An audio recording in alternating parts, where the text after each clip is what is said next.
সপ্তাহে বাকি 6 দিন খুব সকাল সকাল আমার রান্না হয়ে যায়, কিন্তু রবিবার বেলা করে ঘুম থেকে উঠি আর সব কিছুতেই লেট। আজ রোববারের মেনুতে ছিল চিংড়ি মাছ দিয়ে লাল শাক। লাল শাকের মধ্যে বেশি না 2-4টে চিংড়ি মাছ দিলেই স্বাদ যেন বেড়ে দ্বিগুণ হয়ে যায়। আমি যেহেতু ঘটি বাড়ির মেয়ে, তাই আমার রান্নাঘরে পোস্ত কখনো শেষ হয় না।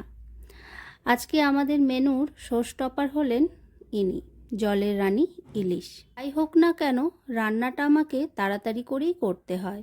সোম থেকে শনি অফিসের তাড়া, আর রবিবার তো এমনিতেই সুপার লেট, তাই টাইমলি খাওয়ার তাড়া।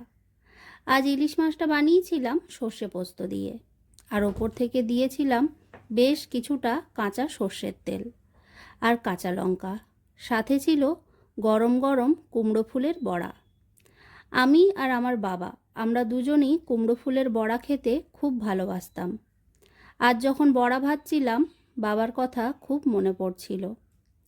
আজ ইলিশ মাছটা ভেজে রান্না করেছি, কারণ আমার মেয়ে আলু সেদ্ধ দিয়ে ইলিশ মাছের তেল মেখে খেতে খুব ভালোবাসে।